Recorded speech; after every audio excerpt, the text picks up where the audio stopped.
Yeah. Yeah, and then the nice thing about this is now it gets recorded, so we're also having a really nice follow-up on YouTube, which is really good. Yeah. I'm sharing some interesting stats as well. So this is the first time, so I did it at the Ladies of London, shared some, but I'm sharing a little bit more today. So we're live. All right, Dida, do you want to do the intro? We're live. Hi, good morning, everyone. It's the last day of the summit for this year. And we are now joined by Jane Frankland, and she's going to talk us about diversity in information security. Thank you. Thanks so much. Thank you. I was not sure if you were going to do the video or not. So yeah, I am so happy to be here. I really am. And I am here because we've got a problem. And I'm going to talk to you about it. So year after year, news stories of harassment. And this is really, really topical right now, actually. But in my talk, I'm going to kind of talk about harassment directed at women and then bring in some other forms of harassment as well, because it is really relevant right now. So I am here because I've got a problem. Sadly, we've got a lot of harassment that is being directed at women, and it's surfacing from around the globe. So it's not localized at all.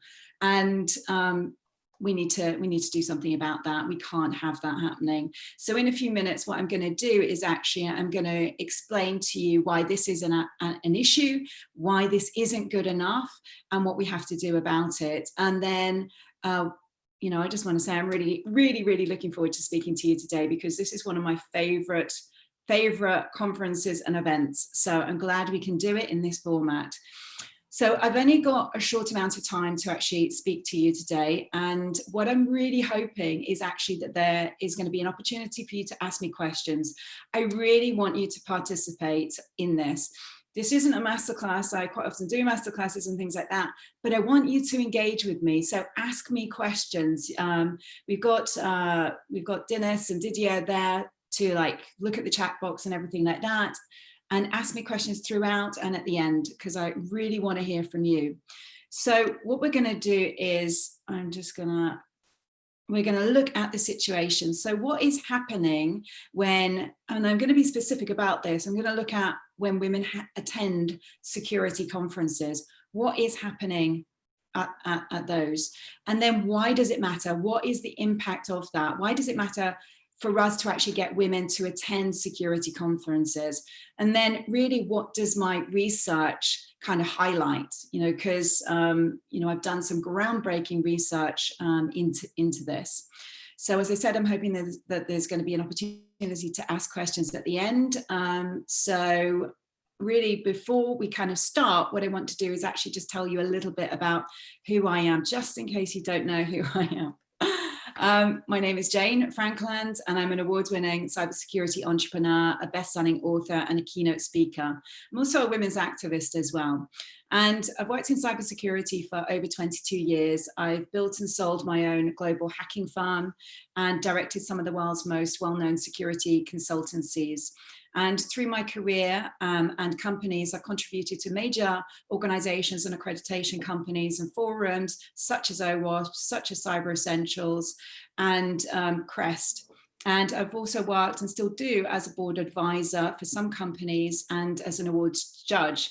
Currently, I'm judging 10 awards. So I picked up another award to judge yesterday, and it is always an honor to do things like that.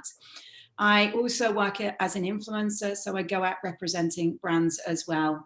And I'm a visible thought leader, kind of paving the way for certainly women, but also really helping a lot of other people to come into security, because I'm always an ambassador for it, and looking for great talent and helping to enable that talent. And yeah, doing lots of kind of thought leadership pieces for brands and on behalf of my own company, which really is focused on this problem. So I'm going to talk to you a little bit about this in a minute. So here are some of the places that you will have seen me kind of present at, or some of the places that I've been featured in. And for me, I'm really driven by my 3 children. I'm blessed to be a mom and to deliver exceptional quality, so high standards, exceptional quality, and to build a safer world. Everything that I do always comes back to security. So I go out to a lot of places, acting almost as a bridge, evangelizing, helping with the awareness piece, bringing people out back so that we can make a safer world. And today I own a firm called Cybersecurity Capital. And what we believe is that a failure to attract and retain women in cybersecurity is actually making us less safe, and that a more gender diverse and balanced workforce is going to enable greater happiness, innovations, and security. And through my trainings, I work with women. So I help women to advance in their careers and to enable them to become stronger and more confident and more resilient and impactful in the workplace. And then when I work with leaders, then I'm actually doing something really quite similar. So I'm ensuring that they're becoming more sought after and more resilient, because we have a lot of challenges to face in the industry. So yeah, work with both types of people who typically tend to be ambitious, compassionate, and open-minded. So that's who I am. You can see my book here. And so what I want to do really is actually get stuck into this presentation. So how come it all happened? Well, the reason why I'm talking about this is because we have low numbers of women. And I can say this to you, when I go out and speak to other events, or even I write about it and blog about it, I don't necessarily focus on the low numbers of women that we have in the industry. Right now, we have anywhere between 15 to 24%. So it really depends on which bit of research you're looking at. And for me, when I'm looking at research, I really want to understand, what is the data set? How big is the data set? Is it meaningful? Is it looking at this across the world, or is it localized? Because this is topical, and a lot of the time it's quite localized, and the numbers in terms of the research are actually quite low. So for me, I was listening to an amazing American author, spiritual leader, politician, and activist fairly recently. Her name is Marianne Williamson, and I'm a really big fan of hers. And the other month or so, she was talking about a book that she had read, and it's called The Invention of Wings, and it's by an author called Sue Monk Kidd, and it's about 2 women called the Grimke sisters, and they lived in the 1800s, and they were amongst the first American female advocates for the abolition of slaves, and they were active women's rights activists. And they were also writers, and they were orators, and they were educators. And they were born into a slave-owning family in the United States of America, in the south of the US. And this was in the 1800s, and they were converted to the abolitionist cause by the Quakers. And they became leading abolitionists and ardent feminists at a time when it wasn't normal for this to happen. And they really were stepping out of their traditional upbringing, and really where women were just seen as being, in this kind of like proper women's sphere, where they were seen and not heard, and they were characterized by silence and subordination. And what the Grimke sisters came to understand was that women really were being oppressed, and that without power and without money, then women really couldn't address the wrongs of society. So Marianne talked about the emotional, the psychological kind of transformation that these Grimke sisters went through, and all about the insights that she got from the book. And reading this book really made her think about the difference between being anti-slavery and being an abolitionist. And what she noticed was that how many people kind of said that they were really anti-slavery, and that they didn't want to be slave owning, and that it was really sinful, and that it was really, really bad. And they'd say all of these things. But they couldn't imagine being a slave owner, and they would never do it. But the thing was that didn't actually change anything for the slaves. It didn't free any of the slaves. It didn't move the needle for one enslaved person. And the only thing that did was actually crossing the psychological and the emotional and the moral bridge, which is what the abolitionists did. And they moved from kind of saying, I don't agree with it, to not on my watch. And that was the difference. And this for me is really where we are now. It's really where we are in terms of women, and it really is in terms of where we are with race. But I want to kind of keep this right now focused onto women. And what I tend to do, and what I have done for quite a few years now, is talk about the changes that are coming, with the fourth industrial revolution, which I'm massively excited about because it's going to change everything. And what we're seeing right now with COVID-19 is a lot of change. This is accelerating all of the change that certainly I've been talking about for years and writing about, but it's accelerating, it's fast-paced, it's really hardcore. And all of this change was set to come and is coming at top speed right now, especially with COVID-19. So for me, I like change. Change is constant, change is nature, change is a good thing, change is exciting, but I often see how we respond to change in security. So typically we don't like it. We like things to be the same. Any type of change can be a risk.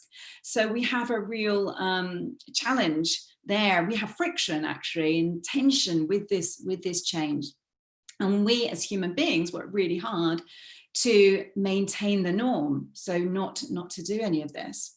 So when I spoke about the women in red dresses at InfoSec, I think it was last year actually, because I remember doing this conference in person and doing a book signing. It could have been actually 2 years ago. I think it was 2 years ago actually.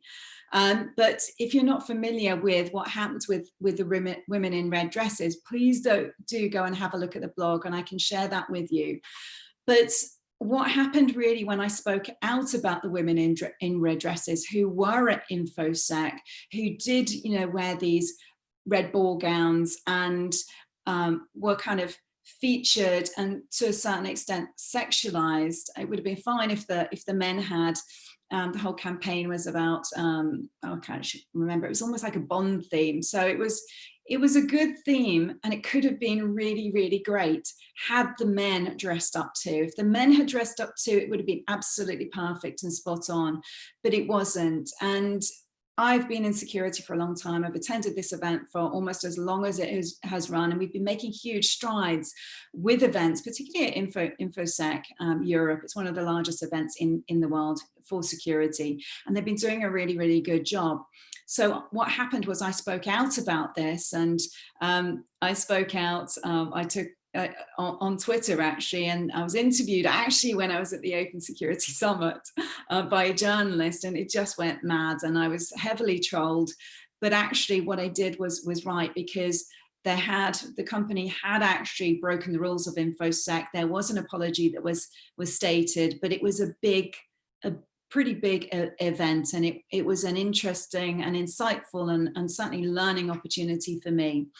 And it was all sorted out. It is really worth you having a look at that blog and having a read, because there's some good lessons that I learned and shared.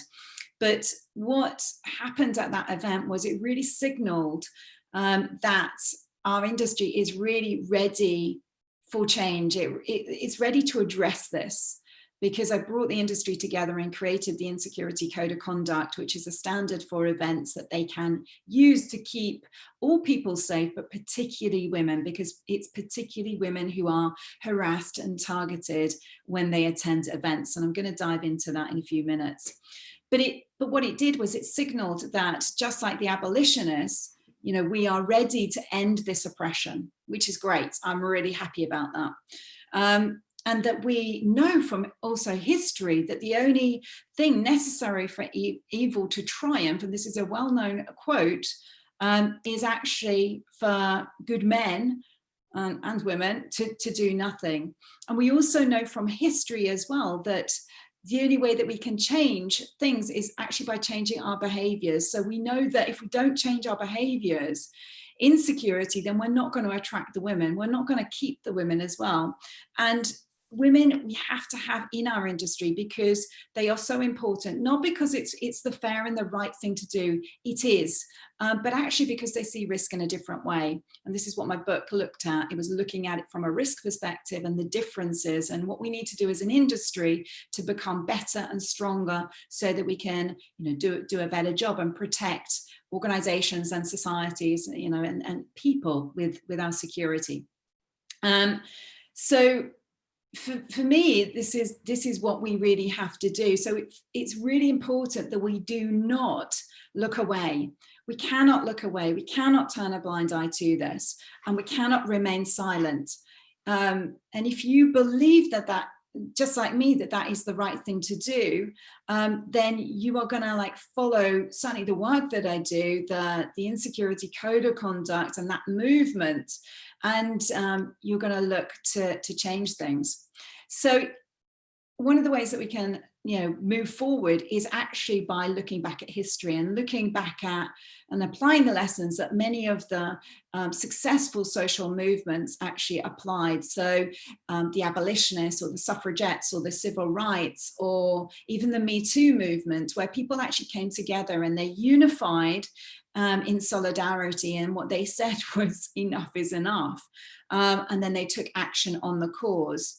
So for me, it really is about showing courage right now and refusing to look away, and, you know, knowing that protesting and saying, you know, I'm against it won't actually work. It's not going to change anything, as noble as it is and as, you know, as good as it is. And we're seeing a lot of this right now, particularly with the Black Lives Matter. We can't do that. We have to do more. We have to come together, and we have to find strength and find courage in us, in the solidarity, to do the work that we need to do. And we have to demand this higher standard in our industry where not what, you know, women benefit, but also men benefit too. So what we're after is change for all people, good change that is right for all people. So not just women, not just, you know, ethnic minorities, just not those who are like socially and economically disadvantaged. We want good practices for everyone. So to labor the point, and just before, you know, I share with you some data, which I'm really excited to do, because this is the first time that I'm actually sharing some of this data. So you are, yeah, I'm like really excited. So, but just before I do that, I just want to labor this point, and I want to tell you a story about 14 wolves that were actually released into Yellowstone Park in the US in 1995. And this is such a wonderful story. I'm an environmentalist, you know, a lover of nature. So yeah, I like this, and I think you will too. But what happened with these wolves is they were introduced into the park, and they'd been absent for 70 years. And during their absence, the environment changed dramatically. So for example, you know, there were elk roaming, the riverbeds degraded, there were lots of different plants growing in the area. And yeah, the deer were actually the top of the food chain until the wolves came back. And, you know, as they've been grazing freely around, you know, the park and everything like that, as I said, the vegetation eroded. And when the wolves arrived, what happened was they hunted the elk, and they thinned a few of the elk out, you know, during that time, and the numbers lowered. But actually, what was more transformational than that was the wolves actually changed the behavior of the deer. So instead of being able to roam all across the park, they actually were, so instead of being able to like graze, you know, in all over the place, we saw much more movement. They saw much more movement all over the park. So what happened was that certain plants were able to start growing because the deer weren't constantly grazing on them, because they were moving more. And that enabled, you know, the valleys to really transform, the riverbanks to actually to change, the trees to grow along the riverbanks. And with this regeneration, certain animals actually came back to the park, animals that had been lost, you know, so otters came back, you know, beavers returned, you know, the river dams, you know, that were, you know, actually maintained by the beavers started to really change. So it provided habitats for animals, again, returning, so ducks and fish and otters. So it's a great story, because for me what this kind of signals and can be is that we as women who are a change, we are potentially feared, all of this gender diversity, women in, or diversity full stop, is change, and it can be really frightening for some people, and it can be threatening for some people. And there is a real focus on getting more women in and creating more leaders and all of this, etc., etc.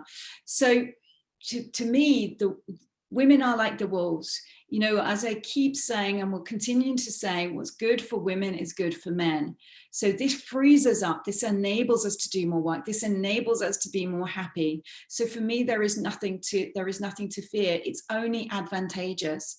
So just like the wolves, women can be a salvation. Women certainly are the canaries in the cage, because what's good for women is good for men. So we really do have to pay attention to what's going on and what's happening in our companies, and really look at culture and these types of things and measure them. Measuring is really important. And this really kind of leads me on to the problem. Leads me on to the problem. And one of the biggest problems that we have is actually that we don't actually solve the problem. We actually solve the symptoms. And this can be good for business, because if we solve the problem, then maybe some of us won't actually be in business. So it's healthy for business sometimes just to solve the symptom. But certainly when we're looking at the issue of women and diversity in general, we really do need to look at the problem. We need to be open to it. We need to go and do the research. And so that's why, for me, I wanted to begin a study, instead of having anecdotes about women and the harassment and all of this, which has been going on for years, and trying to solve it. I wrote about this in my book, Solve It. We have to do deeper work. We have to start with the research. We have to start there. And that's why, for me, I've done that. So what I want to do is actually share with you some of the research. So like I said, this is groundbreaking research. I'm just going to see what's going to be asked here. So when I did this research, I went out and I got 2,150 women from all over the world to actually complete this survey. And they came from, I got women in Europe, in the Americas, in Africa, in Asia Pac, in the Middle East, and so on. So I think there are about, I don't know if it's 5 to 7, but over 100 responses in all of those. And I also, what was interesting as well, I got a really good section. So it was almost like half were executives. So yeah, I'm just checking my numbers. Almost 1,000 came from senior or executive levels. And it was almost half and half who were technical, who identified themselves as being half technical and half not technical. So for me, this is really brilliant, because I didn't want to sway, with this at all. So yeah, it was five continents that they came from all around the world. So let me just share some of this. So what I was looking at were 3 things. I was looking at behavior, and there was a focus on sexual harassment, which was defined. I was also looking at voice, and I was looking at conferences. So I'm just going to dig into some of these things here. So sexual harassment has been defined as the behavior characterized by the making of unwelcome and inappropriate sexual remarks or physical advances in a workplace or other professional or social situations. So I'm just going to open the chat box here and see if you can. Let me just get it open. Oops, let me go back. Because I'm going to ask you a question here. I'm just moving my screen around all the time. Which one do you think? So in terms of how much harassment do you think women said that they were experiencing, in this? Do you think, I just want you to know, I just want you to answer me here. Just stick them in the chat box if you want. I'm just going to quickly check the time, because then I'm going to reveal what they are. Okay. about 5 minutes left. Okay, so let me just say 3. Okay, it's like okay, so what happened was 14% of those who responded to the survey said that they had experienced sexual harassment. Now, 14%, 12% said they had, and on more than one occasion. 74% said they hadn't. So, you know, you can make of that what you want. For me, actually, what was interesting was when I did this, I looked at another survey before. So it was women who attended tech conferences. And I was really interested to see how this compared. Now, with that survey, they'd only gone out to 500 respondents, and it wasn't a worldwide survey. It was, I think, in the US, Canada, and UK. But it was very, very similar. So it was a very, very similar number. So, yeah. 1 in 4, which is interesting, as I said, because it correlates to that.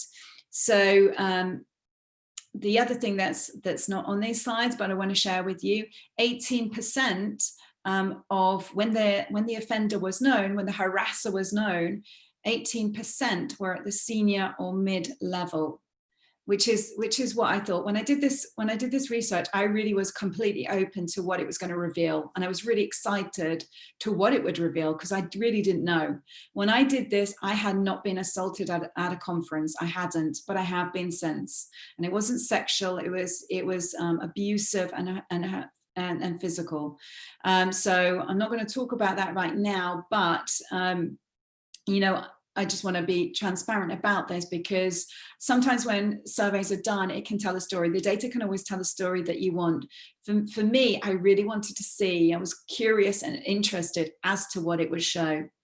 So we have also a few more other stats. We've got, so when it came to reporting the harassment, 91% of women did not report any harassment at all. We had 40% who had experienced not sexual harassment, well, including sexual harassment, but we had 40% who had experienced derogatory, discriminatory, or bad comments or behavior. 40% of women attending security conferences worldwide had experienced derogatory or discriminatory comments or behavior. That's really not good enough. That really isn't. So 91% had not reported it. 38% said that they felt moderately safe to attend another event. Moderately safe. Again, to me, is a concern. Okay, so let's look at voices, because this is really also interesting. You can see here the importance of bringing women's voices and getting women to attend conferences is really, really important, because it is a platform, it is a tool for career progression, and it positions, when we get women to speak at events, it really positions them as authorities, helping them to normalize all of these stereotypes that happened. It helps them to position them in positions of power. So it's massively, massively important. So I'm just moving my screen around and things like that. So what we found with the research was actually 37% of women said that they did want to speak, and 27% said that they might want to speak. Now, we had many women who actually were already speaking when they filled out this form, and you would imagine that because we've got over 1,000 women at the executive level. Now, when it came to women who had not spoken, when the question was asked, did you want to? Only 9% said that they did not want to, categorically. So this is interesting for me, because when I hear lots of conference organizers say they can't get women to speak at events and they can't find them, blah, blah, blah, blah. But when I hear from women, they tell me I do want to speak. Now, I understand the difficulty sometimes with the conferences and how they are created, from a business perspective. So sometimes there can be, well, we can't have you, you're not senior enough, or you're not going to attract a crowd, because they need to be able to pull a crowd and get people to their events, depending on the business model. And sometimes it can be, if you're a speaker, they actually want you to go and meet with vendors who they've actually sold packages to, the sponsors. So if you're not senior enough, or if you actually or if there's a conflict of interest with one of the sponsors, so you come from a particular company and there's a conflict there, they won't allow you to do it.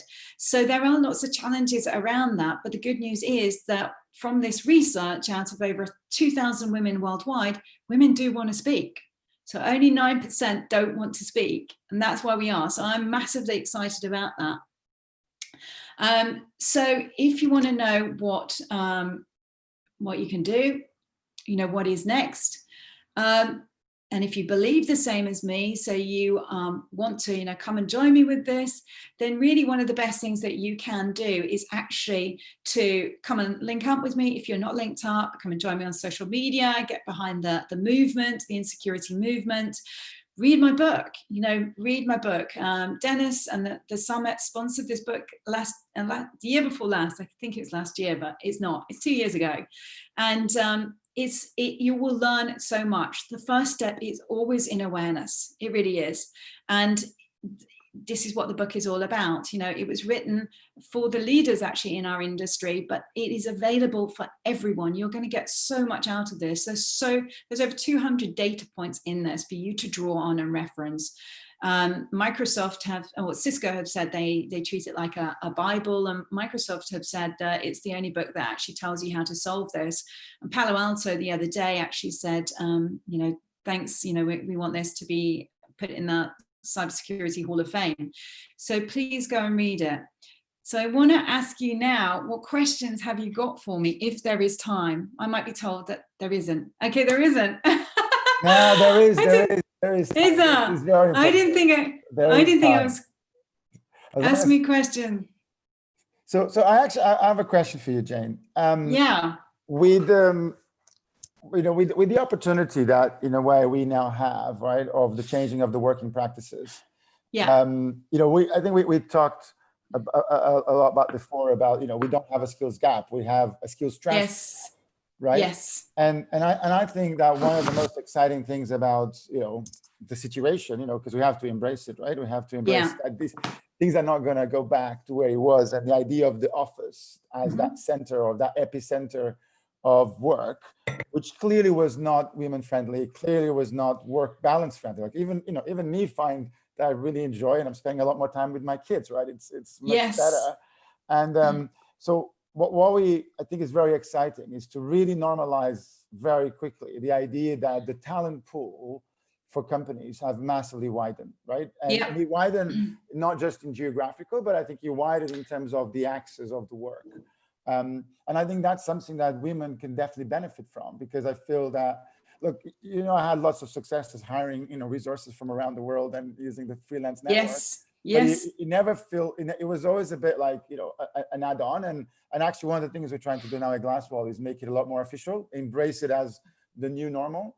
So what do you think of that, that opportunity and how we can leverage and amplify it and make those connections and that skills transfer? I do, yeah. So I'm actually, I think this whole, COVID-19, ignoring the fact that, ignoring quite a lot of things, which are really painful. So death, illness, mass redundancy, unemployment, all of those things are coming. And that's why you really have to be incredibly visible and also make sure that you are contributing, because the spotlight's on you. If you're not, then you're in danger. But I think what this is really doing now is, it is actually kind of normalizing the fact that we're all working from home, as people, as men and women, as mums and dads, and, with all of these distractions going on around us, the family distractions, parents, pets, children, all of that, all ages, it's all going on. And what I'm enjoying about it is, so ignoring the fact that there's all the distractions and things like that, which is actually really hard, and maybe the lockdown and all the mental health and things like that, but it's actually normalizing things, and it's making us actually much more, what's the word? Okay with how things are. So say, for instance, as a woman, as a mom, in the past, and this is something that has been really hard for me to do, I would always say, if I was picking my kids up from school or doing a school run, because I was able to do that because it was my business, and most of the time I've actually owned my own business. But instead of saying, sorry, I can't talk now, I'm going to pick my kids up, or I'm at home, I'm working, but my kids are around, I would not do that, because I felt that that was unprofessional.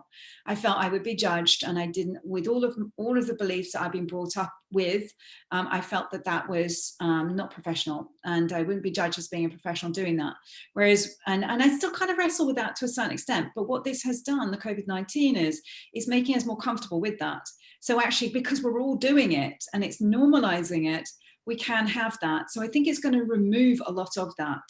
So, and it's really important that we do that, and that we can, and it's together. So especially with the new generations coming through, so the millennials, you know, from a father perspective, you know, the dad's perspective, they don't want to work in the same way that Gen X and my generation, you know, did work. You know, they want more freedom. They want to be active parents, you know. So I think everything, all of the change that was due to happen has just been massively accelerated, you know, with this. So it's opening things up, and it's enabling things to become much more normalized. And I think it's going to be really good, because women do work really hard, and women are conscious of this. And I think it will level the playing field to a certain extent. It's going to be interesting to see what happens. Yeah, I think we need to also really go strong on the message that it's a competitive advantage. The thing that I really like about your book, and and I completely agree, by the way, is the fact that more women in cybersecurity and in senior positions actually make us more secure. So it's a great Absolutely. even, you know, gotcha on the name. But I think that there's the business reality, right? And I always find that if you don't tackle the economic model, it is not sustainable. Absolutely. And I find that the best analysis I saw on the whole thing was this guy who said, the reason why the companies who adopt remote working or remote flexible working, they're going to win, is simply because of the talent pool. And it's true, right? Absolutely. And if we can focus on that message, we're almost saying, you now need to decide which part of history you're in, right? There's an amazing talent pool out there. You probably don't want to hire, you know, you're not going to hire maybe a person, you know, a women, you know, the full week. You don't need to, you know. Are we looking at getting resources part-time? But the knowledge that you get, the wisdom that you get, right, is super powerful. Absolutely. And you know what? I mean, it does open it up to more. So it was day before yesterday, I was chatting to a friend of ours, Miles. So CISO, Miles Hutchinson, and he was telling me about what's happened at the company that he's working at, you know, from pivoting, so like mass change, like, I'm not going to swear, I want to, I'm a professional. I only swear at Ladies of London Hacking Society. But, you know, he was telling me about how they had to pivot, how their business was completely disrupted, you know, literally within hours. You know, it was literally, we've just lost our workforce overnight because of what has happened, and how they had to pivot, and how they had to come together and innovate and be creative. And the only way that we can do all of these things, because for me, it's not that women are better than men at all. It's really not. We're different, and we've got to celebrate the difference. Yes. You know, so we will see risk in a different way. As a generalization to men, we're more risk averse in most things. We're really good at assessing odds, except if it's about ourselves.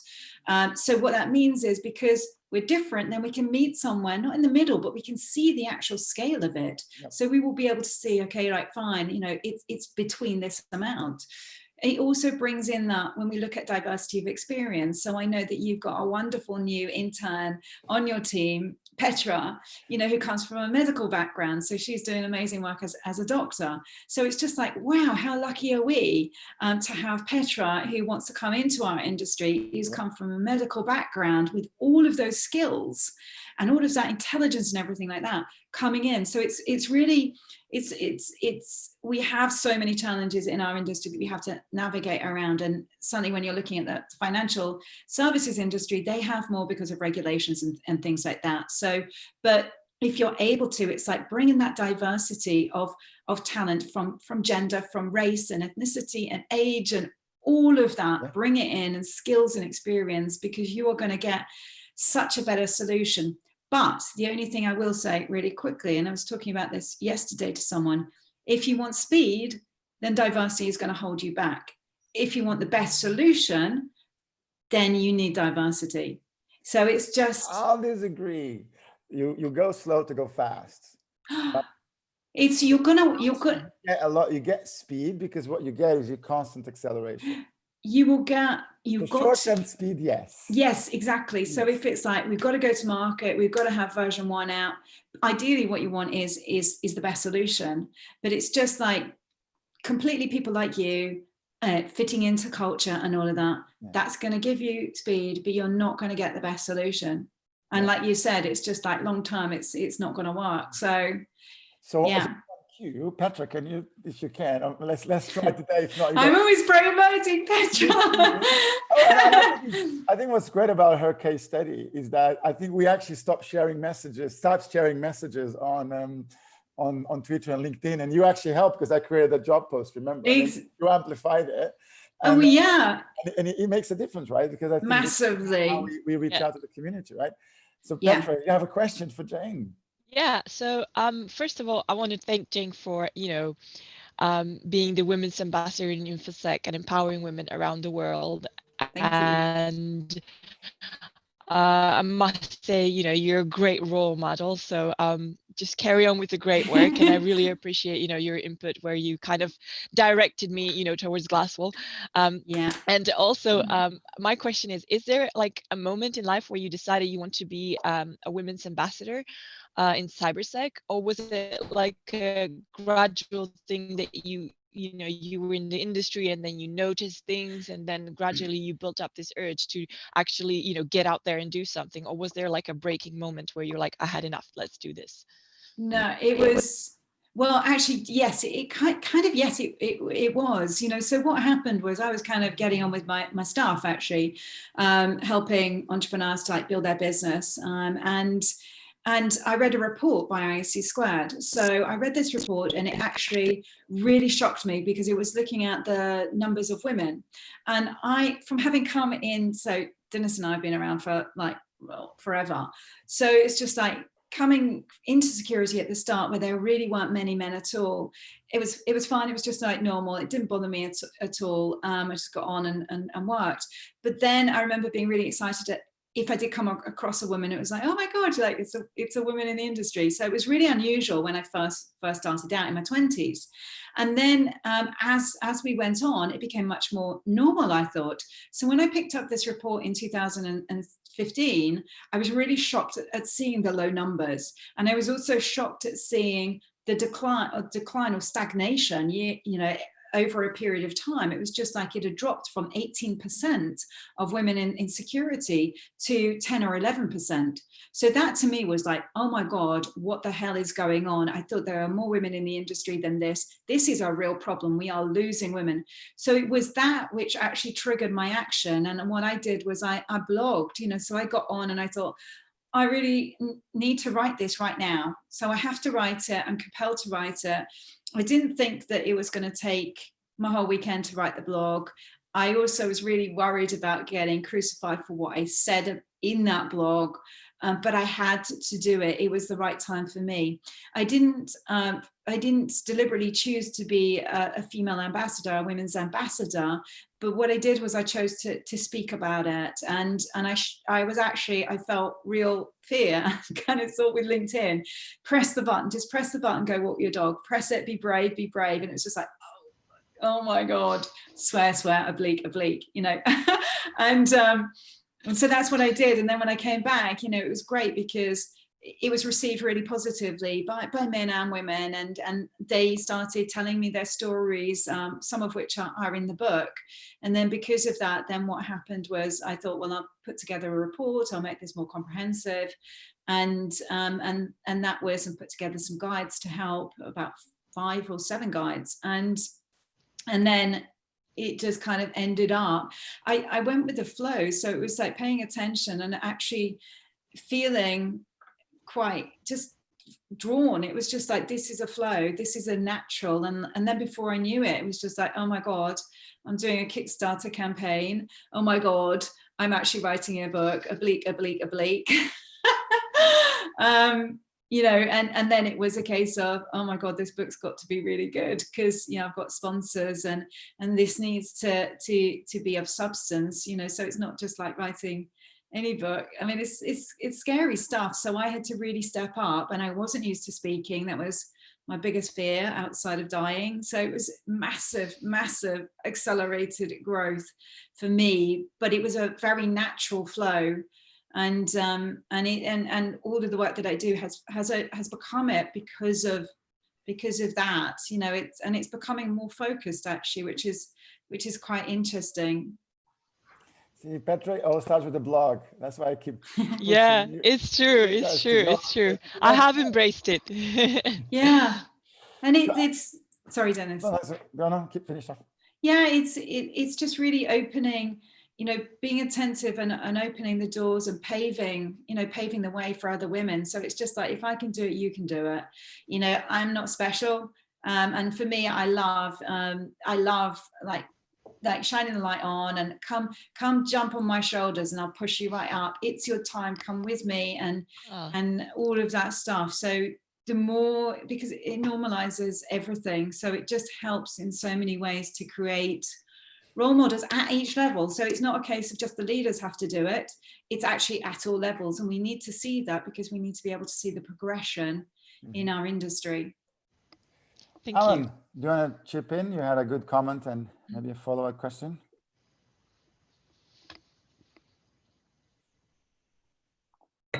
Still there, Alan? Alan's been a great participant on the summit. He has. If not, we can't hear you, Alan. Well, I can't activate my audio. All right. So yeah, Alan was just commenting also on the, you know, go slow to go fast, right? And I think, you know, I've learned that, right? I've learned that, you know, creating a diverse team brings a bunch of challenges, right? And if you're not careful, you know, they will drive themselves crazy, right?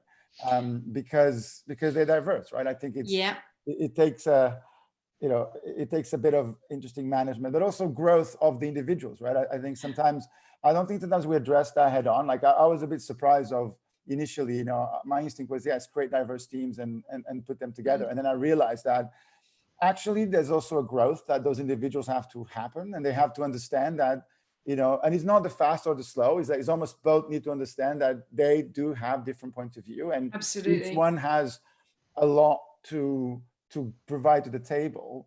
And sometimes I find myself defending each other. I'm going, can you just talk to each other? Yes. Get on, because actually I see the value in what you do, right? But I also need you to work as a team. So you need to put time on it. That gel. But therefore, that's why, if you come to it from, so for me, one of the most important things when you're recruiting a team is actually looking at the values. Because if you share the same values, then you are going to find a way. So the diversity in all its formats, just to me is interesting. And yes, it will bring friction, and it will bring challenge, and it will mean you've got to work harder in so many respects. But you are going to make leaps and bounds and have something that is so much better. So it means you get rid of the blind spots, you know, which is what invariably we have with the same types of people, which is what we've normally got in security. We are completely blindsided. So it's just like, we need to do that. And age is really important, and keeping the people and opening things up. So it's just like, we've locked down, we've gone, you need this qualification, that certification, blah, blah, blah, blah, blah. And it's just like, and you know as well as I do that coming into this industry in the early days, you didn't have to have any of these things. It was just like, actually most of the time you were just told, by the way, you're doing security. So you evolved with it. So it's very open then, and which is great. But now, for me, I see it almost like movement. So if you want to move, you know, you've got to, you know, the way that you get movement is by opening and closing, you know, it's like that. So right now we need to open, but we've got more knowledge, so we can do so, and particularly with the tools that we have, in a much more controlled and less risky manner. But we have to open it up, which you're definitely doing with all the work that you're doing, and I like how you've set up the recruitment. That's great, and the internship is brilliant.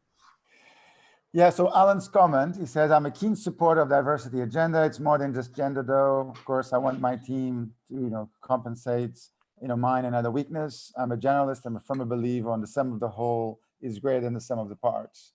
And yeah, absolutely right.